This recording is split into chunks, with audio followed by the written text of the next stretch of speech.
తరుగు తక్కువ బంగారం ఎక్కువ. BNR golden diamonds, Vijayawada, Bengaluru, Vizag. Hi hello, welcome to Suman TV.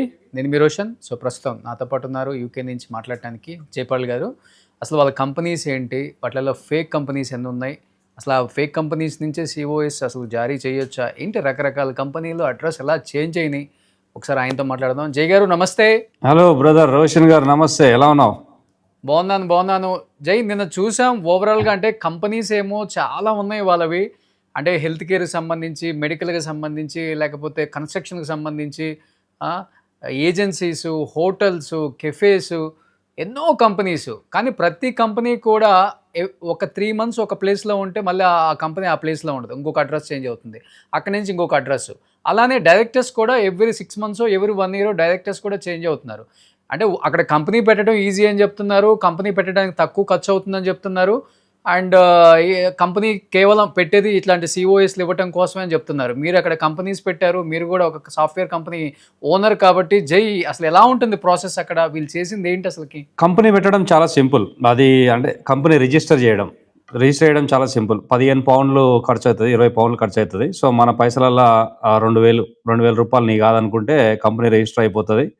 నువ్వు డైరెక్టర్ అయిపోవచ్చు, లేదంటే వేరే వాళ్ళని కూడా డైరెక్టర్ లాగా యాడ్ చేయొచ్చు. సో అది పెద్ద కష్టం కాదు. ఇక్కడ వీళ్ళు చేసింది ఏంది అంటే, సరే మనకు కనిపించేదే మనం మాట్లాడతాము. వీళ్ళు 2021 నుంచి స్టార్ట్ చేస్తే వరుసగా 6 monthsకి ఒకసారి ఈ లిమిటెడ్ కంపెనీ పెట్టుకుంటూ వచ్చారు. సో ప్రతిదానికి లిమిటెడ్ కంపెనీ రిజిస్టర్ చేయడం వేరు, మళ్ళీ స్పాన్సర్షిప్ లైసెన్స్ అప్లై చేయడం వేరు. ఈ కంపెనీ పెట్టినాక లైసెన్స్ అప్లై చేయాలి. ఆ లైసెన్స్ వచ్చిన తర్వాతనే ఈ cos certificate of sponsorships issue చేయడానికి ఉంటుంది వేరే వాళ్ళకి. ఓకే, సో ఈ కంపెనీ రిజిస్టర్ చేశారు. రిజిస్టర్ చేసిన తర్వాత లైసెన్స్లు అప్లై చేశారు. ఆ లైసెన్సులు కూడా 2022లో అనుకుంటా 2 కంపెనీలకు లైసెన్సులు వచ్చినాయి. 2024లో ఇంకో 2 కంపెనీలకు వచ్చినాయి. సో 2021 నుంచి ఇట్లా కంపెనీలు రిజిస్టర్ చేసుకుంటూ వస్తున్నారు. మీరు చూసినట్టు మొత్తం 9 కంపెనీస్ అయితే 2 డిజాల్వ్ చేశారు. 7 కంపెనీస్ ప్రజెంట్ యాక్టివ్గా ఉన్నట్టు కనిపిస్తుంది మనకు. కానీ ఆ కంపెనీస్లో కూడా మీరు చూస్తే డైరెక్టర్స్ రమానందన ఫస్ట్లో ఉన్నారు, తర్వాత మళ్ళీ మధుకర్ వచ్చారు, మళ్ళీ 6 monthsకి మళ్ళీ ఆమె వచ్చింది. అంటే డైరెక్టర్ని కూడా ఎప్పటికప్పుడు చేంజ్ చేసుకుంటూ వస్తున్నారు. ఆ సిస్టర్ అయితే చాలా కంపెనీల్లో ఫస్ట్లో ఇన్వాల్వ్ అయినట్టుంది డైరెక్టర్ లాగా. తర్వాత మళ్ళీ డైరెక్టర్ తీసేశారు, అంటే రిజైన్ చేయించారు. What ever reasons, I don't know. తర్వాత రీసెంట్గా చూస్తే ఈ కిచెన్ కంపెనీ ఒకటి ఉన్నది కదా, ఆ కిచెన్ కంపెనీ కూడా ఆ లైసెన్స్ మార్చ్లో వీళ్ళకి లైసెన్స్ రివోక్ అయింది. ఏది స్పాన్సర్షిప్ లైసెన్స్ రివోక్ అయింది, 2026 మార్చ్లో రివోక్ అయింది. రివోక్ అవ్వగానే ఎమ్మటే ఆ సిస్టర్ని రిజైన్ చేయించారు. సో ప్లస్ మీరు అక్కడ చూసుకుంటే కూడా నేను ఇప్పుడే ఇంతకుముందుకే నా ఛానల్లో ఆస్క్ చేయి యూట్యూబ్ ఛానల్లో ఒక వీడియో చేసిన. దాంట్లో ఎట్లా అంటే చూసుకుంటే మీకు మన దగ్గరికి వచ్చిన సిఓఎస్ సర్టిఫికేట్సే మన 4 or 5 వచ్చినాయి. ఏది వీళ్ళ కిచెన్ త్రూ, ఒకటే కంపెనీ త్రూ. ఒక్కొక్క సిఓఎస్ సర్టిఫికేట్కి వీళ్ళు శాలరీ, అంటే జాబ్ ఇచ్చినట్టు ఆఫర్ లెటర్ క్రియేట్ చేశారు కదా, శాలరీ వచ్చేసి దగ్గర 40,000 pounds ఇచ్చారు ఆఫర్ లెటర్లో. సో మీరు ఆ 4 వేసుకున్నా కానీ 1,60,000 కేవలం శాలరీస్కే, జీతాలకే పోతుంది. అక్కడ కిచెన్ రెవెన్యూ చూస్తేనేమో వీళ్ళు పబ్లిషింగ్ చేసిన దాని ప్రకారం 27,000-28,000 ఉన్నది. సో 28,000 pounds ఎక్కడ, 1,60,000 pounds ఎక్కడ. మళ్ళా లైసెన్స్ క్యాన్సిల్ కాగానే ఎమ్మటే ఆ సిస్టర్తో రిజైన్ చేయించారు డైరెక్టర్ లాగా, నాకు ఇన్వాల్వ్మెంట్ లేదు మా ఆయనదే అన్నట్టు. సో మీకు ఇక్కడ క్లియర్గా scene, I don't want to say, but మీరు చూసే వాళ్ళకి మీకు అర్థమవుతుందని అనుకుంటున్నాను. చాలా మందికి సిఓఎస్లు ఇచ్చారు, at the same time salaries కూడా పే చేస్తున్నారు, more than 40,000, 30,000, 20,000. పే చేయట్లేదు, పే చేస్తామని చెప్తున్నారు పేపర్లో. అసలు పే చేయలేదు. ప్రాబ్లం అక్కడే కదా వచ్చింది. నో ఇప్పుడు ఎట్లా అంటే, జైపాల్ రెడ్డి కంపెనీ ఉంది, రోషన్ నీకు నేను జాబ్ ఇస్తాను, నీకు సంవత్సరానికి 40,000 pounds ఇస్తాను అని చెప్పి నీకు లెటర్ ఇస్తాను, అంతేగాని ఇస్తానని చెప్పేసి లెటర్ ఇచ్చి నీ దగ్గర ఈ జాబ్ ఇచ్చినందుకు, వీసా ఇచ్చినందుకు ఇప్పుడు 20 లక్షలు తీసుకుంటాను. తర్వాత ఈ పే ఉండదు, వీసా ఉండదు, ఏది ఉండదు. ఒకవేళ నీకు వీసా వచ్చినా కానీ, ఒకవేళ నువ్వు ఇండియాలో ఉన్నావంటే సో నువ్వు యూకే రానికి వీసా రావాలి. వీసా వచ్చినా కానీ నువ్వు యూకేలో దిగంగానే క్యాన్సిల్ చేసి పడేస్తాం. అట్లా అది జరిగింది ఇక్కడ. నేను చేస్తా అని చెప్పట్లేదు. ఇక్కడ జరిగింది అది. ఓకే. అంటే ఇప్పుడు మీరు ఆ వీడియోలో ఒకటి చెప్పారు వ్యాట్ గురించి కూడా అసలకి. అక్కడ ప్రాసెస్ ఎలా ఉంటుంది యూకేలో అసలకి? సో ప్రతి కంపెనీకి నీకు ఇప్పుడు నాకు ఒక కంపెనీ ఉన్నది. నా కంపెనీ నాకు స్టార్టింగ్ నుంచే నాకు వ్యాట్ రిజిస్ట్రేషన్ చేసుకున్నాం మేము. ప్రతి కంపెనీకి ఒక టర్నోవర్ 85,000 పౌండ్స్ టర్నోవర్ దాటితే నీకు వ్యాట్ రిజిస్ట్రేషన్ చేసుకోవాలి. ఒకవేళ నువ్వు ఎస్టిమేటెడ్ టర్నోవర్ 85,000 దాటుతున్నా కానీ వ్యాట్ రిజిస్ట్రేషన్ చేసుకోవాలి. ఈ వ్యాట్ అనేది ఇట్స్ నాట్ అవర్ మనీ. ఈ కంపెనీకి వచ్చే మనీ కాదు. మనం కలెక్ట్ చేసి గవర్నమెంట్కి ఇచ్చేస్తాం. మళ్ళీ మనం ఏదైనా కొనుక్కున్నప్పుడు దాంట్లోంచి వ్యాట్ సబ్ట్రాక్ట్ చేసుకుంటాం, క్లెయిమ్ చేసుకుంటాం అనమాట. సేమ్ మన జిఎస్టీ లాగానే వర్కౌట్ అవుతుంది. సో ఈ వ్యాట్ రిజిస్ట్రేషన్ అనేది నాకైతే ఈ కంపెనీలకు ఎక్కడ వ్యాట్ రిజిస్ట్రేషన్ ఉన్నట్టు కనిపిస్తలేదు. నేను చాలా రీసెర్చ్ చేసిన. అంటే బయట పబ్లిక్ డొమైన్లో మనం చూడలేం. ఆల్రెడీ వ్యాట్ నెంబర్ ఉంటే ఇది ప్రాపరా కాదా అని చూడొచ్చు, కానీ వ్యాట్ నెంబర్ తీసుకురావడానికి ఆ ఓనర్సే చెప్పాలి మనకి. సో వీళ్ళకి వ్యాట్ రిజిస్ట్రేషన్ ఉన్నట్టయితే నాకు కనిపిస్తలేదు. ఎందుకంటే నువ్వు టర్న్ ఓవర్ చూసుకున్నా కానీ అన్ని -50,000 -25,000 ఇట్లా టర్న్ ఓవర్స్ ఉన్నాయి. సో వీళ్ళు వ్యాట్ రిజిస్ట్రేషన్ ఎక్కడ చేసినట్టు అనిపించట్లేదు. ఆ సిస్టర్ నీ పార్ట్ 1 ఇంటర్వ్యూలో కూడా ఏదో వ్యాట్ గురించి ఏదో మాట్లాడినట్టుంది. వాళ్ళు వ్యాట్ కట్టుకోవాలి అది ఇదని. వ్యాట్ అనేది ఎప్పుడైనా కంపెనీ గవర్నమెంట్ కడుతుంది. క్యాండిడేట్స్ కట్టరు. అన్లెస్ నువ్వు ప్రాపర్గా ఇన్వాయిస్ చేస్తే. ఇప్పుడు నేను మా కంపెనీ ఉంది, ఇప్పుడు రోషన్కి మేము ఏదో సర్వీసెస్ ప్రొవైడ్ చేసినాము. రోషన్కి ఇన్వాయిస్ చేయాలంటే నేను వ్యాట్ యాడ్ చేయాలి 20%. ఏ అమౌంట్ ఉన్నా 20% యాడ్ చేయాలి. అది ప్రాపర్గా ఇన్వాయిస్ చేసి ప్రాపర్ ఛానల్స్ త్రూ వస్తాయి. వీళ్ళైతే ఎక్కడ చూసినావు కదా, అన్ని పర్సనల్ బ్యాంక్ అకౌంట్స్కే డబ్బులు వచ్చినాయి. సో నాకు తెలిసి వీళ్ళు ఎక్కడ అసలు వ్యాట్ రిజిస్ట్రేషనే లేదు ఫస్ట్ ఆఫ్ ఆల్. బట్ వాళ్ళే వచ్చి చెప్పాలి. మీరు చెప్పినట్లుగానే మరి అంత ఈజీగా ఒక కంపెనీ పెట్టి రిజిస్ట్రేషన్ చేసి దాని నుంచి సిఓఎస్లు ఇవ్వటం అంత ఈజీగా ఉంటుందా ప్రాసెస్ మరి? ఎందుకంటే ఇప్పుడు సిఓఎస్ ఒకటి ఉంటుంది, డ్రాఫ్ట్ సిఓఎస్ ఉంటుంది. అసలు డిఫరెన్స్ ఏంటి అసలుకి? ఎట్లా పాసిబుల్ అవుతుంది అసలు వీళ్ళకి? సిఓఎస్లు ఇవ్వడము ఈజీయా అంటే నీకు ఉన్నంత వరకు. నీకు ఫస్ట్ ఆఫ్ ఆల్ లైసెన్స్ వచ్చినప్పుడు, స్పాన్సర్షిప్ లైసెన్స్ వచ్చినప్పుడు నీకు 2, 3 ఇస్తారు. కంపెనీ సైజుని బట్టి నువ్వు ఇన్ని ఇచ్చుకోవచ్చు అన్నట్టు ఉంటుంది. ఆ 2, 3 అసైన్ చేయడం స్ట్రైట్ ఫార్వర్డ్. నువ్వు ఆ పోర్టల్లోకి వెళ్ళి ఈ రోషన్ డీటెయిల్స్ అని ఎంటర్ చేస్తే రోషన్కో సిఓఎస్ ఇచ్చి పడేయచ్చు. కాకపోతే ఈ ఎక్స్ట్రా సిఓఎస్లు ఇవ్వడంలోనే మజా ఉన్నది వీళ్ళకి. సో వీళ్ళు ఏం చేస్తారంటే డ్రాఫ్ట్ సిఓఎస్ అని క్రియేట్ చేస్తారనమాట. దాంట్లో సిఓఎస్ ఇష్యూ చేసే ముందు ఫస్ట్ దాన్ని డ్రాఫ్ట్ చేస్తాము, దాని తర్వాత ఫైనలైజ్ చేస్తాం. ఈ డ్రాఫ్ట్ సిఓఎస్ క్రియేట్ చేసి దాన్ని డౌన్లోడ్ చేసి దాన్ని మాడిఫై చేసేవాళ్ళు అనమాట. ఇది ఒరిజినల్ సిఓఎస్ అన్నట్టు. అది అప్పుడు ఫేక్ సిఓఎస్ అవుతుంది. అది చేసి వీళ్ళు డ్రాఫ్ట్ సిఓఎస్లో ఎన్నైనా ఇచ్చుకోవచ్చు. సో అట్లా చేసేవాళ్ళు. నీకు ప్రాపర్ జెన్యూన్ సిఓఎస్ రిలీజ్ చేయాలంటే ఎన్ని సంవత్సరాలకు రిలీజ్ చేస్తున్నావు దాన్ని బట్టి మనం గవర్నమెంట్కి ఫీజు కట్టాలి. అది బిజినెస్ కట్టాలి. సిఓఎస్ ఇష్యూ చేసే కంపెనీ గవర్నమెంట్కి ఇంత ఛార్జ్ అని ఉంటుంది, ఆ ఛార్జ్ కట్టాలి. సో ఇక్కడ వీళ్ళు చాలా వరకు ఫేక్ ఇచ్చినట్టున్నారు. So that's what happen. ఇప్పుడు మీరు అన్నట్లుగానే ఫేక్ సిఓఎస్ అన్నారు కాబట్టి అట్లీస్ట్ స్టూడెంట్స్ కొత్తగా వచ్చేవాళ్ళు కావచ్చు, లేకపోతే వాళ్ళకి పెద్దగా అక్కడ అవగాహన ఉండదు కాబట్టి ఈ సిఓఎస్ తీసుకునేటప్పుడు అంటే డెఫినెట్గా బయ్యింగే అది పెద్ద క్రైమ్ అనుకోండి, అది వేరే విషయం. మీరు అన్నట్లుగానే అక్కడికి రావటమే ఈజీ, బట్ అక్కడికి వచ్చిన తర్వాత సర్వైవల్ చాలా కష్టం. వర్కింగ్ అవర్స్ కూడా చాలా తక్కువ ఉన్నారు కాబట్టి వీక్లీ ఇన్ని వర్కింగ్ అవర్స్ ఉంటాయి కాబట్టి అంటే అట్లీస్ట్ ఒక స్టూడెంట్ సిఓఎస్ తీసుకునేటప్పుడు ఎవరి దగ్గరైనా తీసుకునేటప్పుడు ఎలాంటి జాగ్రత్తలు తీసుకుంటే మంచిది? అసలు ఏముండాలి ఆ సిఓఎస్కి సంబంధించిన కొన్ని ఏదన్నా చెప్పగలరా మీరు? ఫస్ట్ ఆఫ్ ఆల్ ఆ సిఓఎస్ కొనుక్కునే పరిస్థితి తెచ్చుకోవద్దు ఎవడైనా సరే. నేను నా ఇన్స్టాగ్రామ్లో రోజు నెత్తినోరు కొట్టుకొని చెప్తా ఉంటాను జాబ్లు ఎట్లా తెచ్చుకోవాలి ఏం కథ అనేది. ప్రాపర్గా వచ్చినాక ప్రాపర్గా కష్టపడి ప్రాపర్ ఛానల్లో జాబ్ తెచ్చుకుంటే కంపెనీ వాళ్ళే పే చేసి వాళ్ళే సిఓఎస్ ఇస్తారు జెన్యూన్గా. ఆ పరిస్థితిలో ఉండండి, కానీ ఈ సిఓఎస్లు కొనుక్కునే పరిస్థితి తెచ్చుకోకండి. సిఓఎస్లు కొనుక్కున్నా కానీ ఒకవేళ ఇప్పుడు యూకేలో ఉన్న రూల్స్కి, ఈ వీసా రూల్స్కి, ఫీజులకి ఉన్న కష్టాలకి సిఓఎస్లు కొనుక్కున్నా కానీ లాభం లేదు. నీకు ఎట్లా అంటే వాడు నెల ఒకవేళ వాడు పే రోల్ రన్ చేసినా కానీ వాడు నెల వాడికి ట్యాక్సులు కట్టాలి. నువ్వు చేసుకున్న పని చేసుకోగా వాడిని ట్యాక్సులు పోగా నీకేం మిగలదు. ఇక్కడ నువ్వు మిగిలేదల్లా నువ్వు ఇంటికి పోతే అందరూ ఇజ్జత్ పోతుంది అని చెప్పేసి ఇక్కడ ఉండడమే తప్ప పెద్దగా ఏముండదు. సో సిఓఎస్ తీసుకునేటప్పుడు ఎప్పుడైనా సరే వీళ్ళ కంపెనీ ప్రాపరా, వీళ్ళకి కంపెనీస్ హౌస్లో అకౌంట్ ఉందా, వీళ్ళకి టర్న్ ఓవర్ ఉందా లేదా, వీళ్ళకి ఎంప్లాయీస్ ఉన్నారా లేదా, వీళ్ళకి వెబ్సైట్ ఉందా లేదా, లింక్డ్ ఇన్ పేజ్ ఉందా లేదా, వాళ్ళు నీకు ప్రాపర్ జాబ్ కోడ్ ఇచ్చారా లేదా, తర్వాత నీకు ప్రాపర్గా ఇంటర్వ్యూ చేశారా లేదా. తర్వాత ఎప్పుడైనా సరే జనరల్ రూల్ ఆఫ్ థంబ్ ఏంటంటే సిఓఎస్కి కంపెనీ డబ్బులు అడగొద్దు. ఒకవేళ మీరు డబ్బులు కట్టి తెచ్చుకోవాలని డిసైడ్ అయితే మాత్రం ఇవన్నీ ప్రాపర్గా చెక్ చేసుకోండి. చెక్ చేసుకొని usually your gut will tell you whether the other person is telling the truth or not. So go with your gut. ఇప్పుడున్న పరిస్థితుల్లో అయితే I can guarantee you 90-95% are just scams. Nobody is issuing genuine COs. Very very rare. అంటే ఎక్కువ మన తెలుగు వాళ్ళ కంపెనీసే ఉన్నాయా, లేకపోతే యూకేలో వాళ్ళ కంపెనీస్ కూడా ఫేక్ ఎక్కువ ఉందా ఇప్పుడు? యూకేలో ఇక్కడ అసలు చాలా మందికి లోకల్ వాళ్ళకి సిఓఎస్ ఏంది, ఈ స్పాన్సర్షిప్స్ ఎంత తెలియదు బ్రో.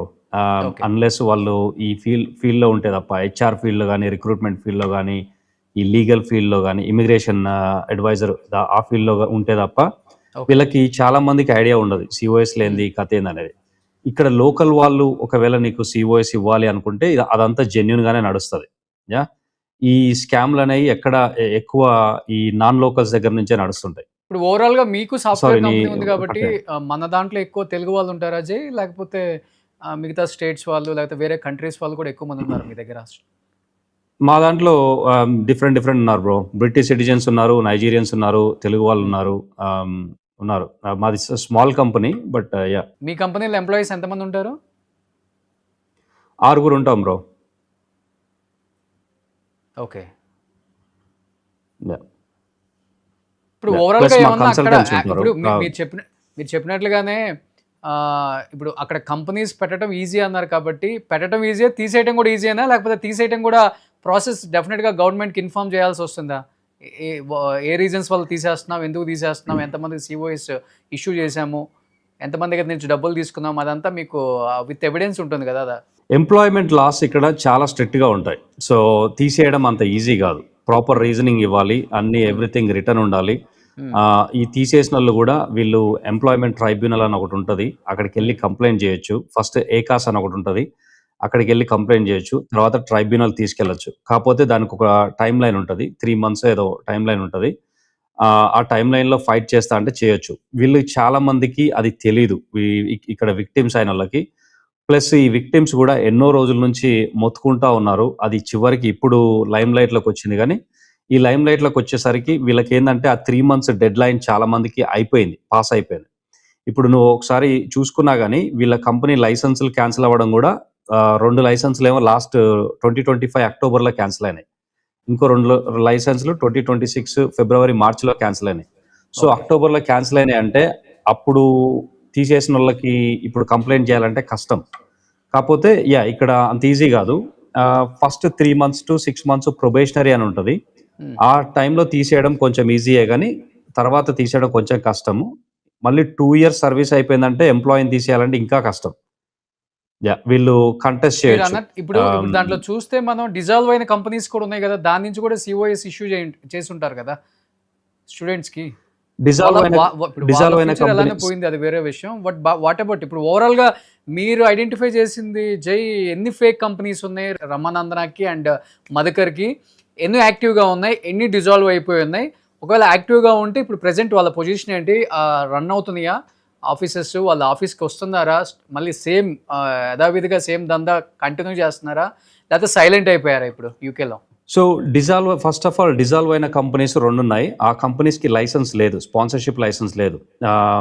మన దగ్గరికి వచ్చిన సిఓఎస్లు విక్టిమ్స్ దగ్గర నుంచి మనకు పంపించారు కదా, వీళ్ళు ఏం చేశారంటే మనకు అర్థమవుతున్న ప్యాటర్న్, వీళ్ళు ఒక మార్కెట్ ప్లేస్ లాగా క్రియేట్ చేశారు. సో ఎవరికన్నా లైసెన్సులు ఉంటే వాళ్ళ దగ్గర కొనుక్కొని వీళ్ళకి అమ్మడం స్టార్ట్ చేశారు స్టార్టింగ్లో. యా, సో వేరే కంపెనీస్ దగ్గర నుంచి మీకు 2 లక్షలు ఇస్తాం, 3 లక్షలు ఇస్తాం అని కొనుక్కొని వీళ్ళు 15 లక్షలకి 20 లక్షలకి అమ్ముకున్నారు.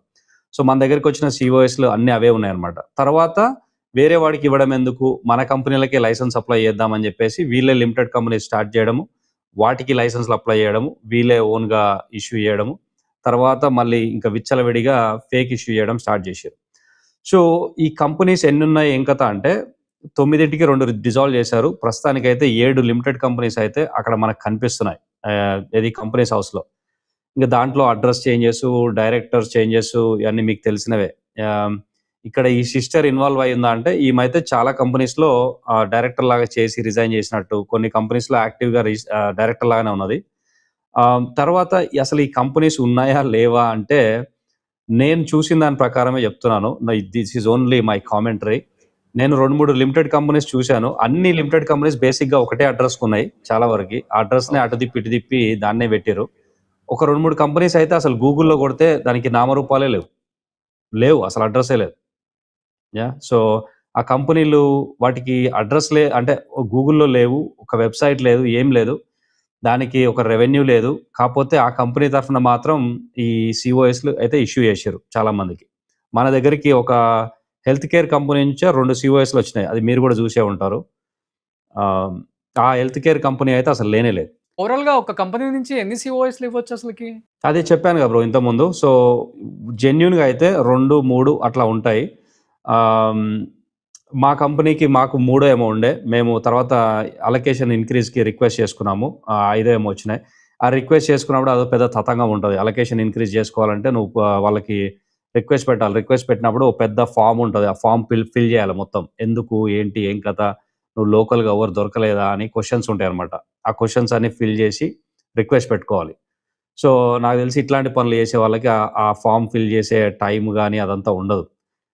సో 2-3 జెన్యున్గా ఉంటాయి, తర్వాత మిగతా అన్నీ ఇలా కథ మఫ్లియా. 50 మెంబర్స్ స్టూడెంట్స్ పాపం సిఓఎస్ ఇస్తామని చెప్పేసి డబ్బులు తీసుకుందామని చెప్తున్నారు ఒక పక్క. మరి 9 కంపెనీస్ నుంచి ఇన్ని సిఓఎస్లు ఎలా ఇస్తామని చెప్పి వీళ్ళు డబ్బులు తీసేసుకున్నారు, అర్థం కావట్లేదు. అంటే మీరు ఫస్ట్లో ఒక మాట అన్నారు, అంటే థర్డ్ పార్టీ వేరే కంపెనీ నుంచి వీళ్ళు ఒక సమ్ అమౌంట్కి సిఓఎస్ కొనుక్కొని పిల్లల దగ్గరికి వచ్చేసరికి 15-20 lakhs కలెక్ట్ చేయడం ఇలా అయిందంటారా, లేకపోతే మొత్తం ఈ 9 కంపెనీస్ నుంచే ఫేక్ అంతా పెట్టి ఇంతమందిని మోసం చేశారా? 9 కంపెనీస్ నుంచి వీళ్ళు ఇవ్వలేదు. వీళ్ళకున్న లైసెన్స్ ఇచ్చే కెపాసిటీ ఉండేది 4 కంపెనీసే. 9లో 2 డిజాల్వ్ చేశారని చెప్పా కదా. 7 కంపెనీస్కి అన్ని అప్లై చేశారు, కానీ 4 కంపెనీస్కి అప్రూవ్ అయింది లైసెన్స్. ఆ 4 కంపెనీస్ నుంచి ఇచ్చారు. ఎస్, వేరే వీళ్ళ ఫ్రెండ్స్ కానీ, వీళ్ళకి తెలిసిన వాళ్ళు కానీ, వీళ్ళ క్లయింట్స్ కానీ, వాట్ ఎవర్ ఇట్ ఈజ్, విచ్చలవిడిగా అందరికీ ఫోన్లు చేసి, యాక్చువల్గా నాకు కొందరు ఫోన్ చేసి చెప్పడం ఏంటంటే, ఎవరికి లిమిటెడ్ కంపెనీస్ పెట్టించారు, వేరే వాళ్ళతోటి పెట్టించి వాళ్ళతో లైసెన్స్ అప్లై చేయించారు. వాళ్ళ లైసెన్స్ తోటి వీళ్ళు సిఓఎస్ అమ్ముకున్నారు, లేదంటే ఆయనకి ఎంతో కొంత ఇచ్చేసి వీళ్ళు అమ్ముకున్నారు. అట్లా జరిగినవి చాలా ఉన్నాయి. సో ఈ రకంగా నీకు ఇంత స్కేల్ 300 to 500 స్టూడెంట్స్ ఉన్నారు అంటే, క్యాండిడేట్స్ ఉన్నారు అంటే, విక్టిమ్స్. సో ఆ స్కేల్ ఇలా వచ్చిందనమాట. వేరే వేరే వాళ్ళ దగ్గర నుంచి కొనుక్కున్నారు. ఫైనల్గా చెప్పండి జై, ఇప్పుడు అక్కడ మనిషిని పక్కకి నెట్టినా కానీ క్రైమ్ అంటారు కాబట్టి ఏం గొడవలు చేయలేము అక్కడ, తెలిసిన విషయమే. యూకేలో చాలా స్ట్రిక్ట్గా ఉంటుంది ఇలా. మీరు ఒకవేళ మీ team of people like students కొంతమంది ఉన్నారు, మీకు ఫస్ట్లో ఈ ఇష్యూని తీసుకొచ్చిన ఒక పర్సన్ పేరు ఏదో చెప్పారు, సోను. మీరు వెళ్ళటం కానీ, లేకపోతే రమానందనాన్ని మధుకర్ని కలవటం కానీ, కిచెన్ దగ్గర కానీ, లేకపోతే ఇంటి దగ్గర కానీ, లేకపోతే బయట అయినా కానీ, అంటే ఈ ఇష్యూ మీద డిస్కస్ చేయటం, నెక్స్ట్ ఏంటి, వీళ్ళకి స్టూడెంట్స్కి ఎలా జస్టిస్ చేస్తారు, ఫర్దర్గా ఎలాంటి మీరు కంటిన్యూ చేయొద్దు, ఆల్రెడీ తెలుగు వాళ్ళ పరువు అంతా పోయింది, ఇక్కడికి వచ్చి చేసే పని ఇదా అని ఇలాంటి ఏమైనా డిస్కషన్ చేయడం జరిగిందా? మీకు ఆల్రెడీ ఇంతకుముందు ఫోన్లో ఒక 2-3 times ఆమెతో మాట్లాడితే నెక్స్ట్ హస్బెండ్తో మాట్లాడటానికి అవాయిడ్ చేస్తున్నారని చెప్పారు కాబట్టి. ఆమెతో మాట్లాడినప్పుడు హస్బెండ్తో మాట్లాడలేదు, నాకేం సంబంధం లేదంటుంది, మళ్ళీ ఈమెనే మాట్లాడుతుంది. అదేందో నాకు అర్థమైతలేదు. మళ్ళీ అసలు చేసిన ఆయన మొత్తం అక్కడ కనిపించే ట్రైల్ అంతా వాళ్ళ హస్బెండ్ ఉంది, ఆయన ఏమో నోరిప్పట్లేదు. సో ఇక్కడ ఇంకోటి, మనం వెళ్ళడానికి అడగడానికి ఉండదు బ్రో. ఇండియాలో అయితే మనం సరే పలానాడు పైసలు ఇస్తలేడంటే 4 వేసుకొని పొద్దున్నే కారు వేసుకొని పోతాం, ఏంద్రా నీ సంగతి అని. ఇక్కడ అట్లా ఉండదు. ఇప్పుడు ఈ ఇన్వెస్టిగేషన్ కానీ, వీళ్ళ మీద ఏమన్నా యాక్షన్ తీసుకోవడం కానీ, ఇదంతా స్లో ప్రాసెస్, మెల్లమెల్ల నడుస్తుంది. కాకపోతే వీళ్ళు ఎక్కడికి పోరు. ఇదంతా వీళ్ళకి చుట్టుకుంటుంది ఎట్లయినా. ఒకవేళ మనము ఇట్లా వాళ్ళ ఇంటికి పోవడం కానీ, రెస్టారెంట్ పోవడం కానీ జరిగిందనుకో, వాళ్ళు ఏం చేస్తారంటే ఎమ్మటే పోలీసులను పిలుస్తారు. అప్పుడు సేఫ్టీ ఇష్యూ అవుతుంది. సివిల్ మ్యాటర్ కాస్త క్రిమినల్ మ్యాటర్ లాగా కన్వర్ట్ అవుతుంది. అప్పుడు పోలీసులు ఎంబటే రెస్పాండ్ అవుతారు. ఇక్కడ క్రిమినల్ మ్యాటర్స్, సేఫ్టీ మ్యాటర్స్ కి ఇమ్మీడియట్ గా రెస్పాండ్ అవుతారు. అసలు ఏంటి, వాళ్ళు ఎలా ఉన్నారు ఏంటో అసలు చూసారా? ఇష్యూ తర్వాత కంటిన్యూ అవుతున్నాయా, రన్ చేస్తున్నారా కిచెన్ అదంతా? I don't know. నేను అంటే ఇద్దరు ముగ్గురు ఏదో చెప్పారు కానీ I don't want to get involved in that. ఇంటికి వెళ్ళినా మనం వెళ్ళలేం బ్రో. వెళ్ళినా మనం ఒక మంచిగా మాట్లాడడానికి వెళ్ళినా ఇప్పుడు మన మీద ఉల్టా అవుతారు. ఆల్రెడీ ఆమె నేను మాట్లాడడానికి ట్రై చేసిన, రిజాల్వ్ చేయడానికి ట్రై చేసిన, ఆల్రెడీ నన్ను ఇన్స్టాగ్రామ్లో అక్కడిక్కడ అంతటా బ్లాక్ చేసినట్టుంది. సో నాకైతే ఆమె అకౌంట్స్ ఏం కనబడట్లేదు. నాకైతే బ్లాక్ చేసినట్టే కొడుతుంది. So you know they have their own thoughts. I don't want to go anywhere near them. And also it's not my job. Thank you So- జై. అట్లీస్ట్ ఎప్పటికప్పుడు అక్కడ లైవ్లో అంటే ఏం జరుగుతుందో అట్లీస్ట్ అదైనా కానీ మీరు సమాచారం ఇస్తున్నారు. And thank you so much. సరదాగా ఒక కాఫీకో లేకపోతే ఒక టిఫిన్ బ్రేక్ఫాస్ట్ చేయడానికో వెళ్ళండి నందూస్ కిచెన్స్కి. రేపు వెళ్ళిండో. అదేదో క్లోజ్ ఉందని విన్నా 2-3 రోజుల నుంచి. సో క్లోజ్ ఉందని విన్నాను. ఆ, ఆమెనేమో రిజైన్ చేసిందని వింటున్నాను డైరెక్టర్ లాగా. సో అందుకే నీకు సంబంధం లేదని చెప్తున్నదేమో. ఇది దారుణం బ్రో. ప్లస్ బట్ కవర్ చేసినందుకు చాలా థ్యాంక్స్. విక్టిమ్స్ బాగా సపోర్ట్ అవుతుంది. చాలా చాలా సాడ్ స్టోరీస్ ఉన్నాయి. బట్ చూసే వాళ్ళందరికీ ప్లీజ్ ఇంగ్లీష్లో సామెత ఉంటుంది, if it is too good to be true then it is అని. సో నమ్మలేకుండా ఉన్నదే అంటే నమ్మొద్దు. ఓకే. అది కథ. So anyhow thank you Jai. Okay. Thank you so much. Thank you Roshan. చలో బాయ్. సుమన్ టీవీలో మీ పర్సనల్ అండ్ బిజినెస్ ప్రమోషన్స్ కోసం కింది నెంబర్కి కాంటాక్ట్ చేయండి.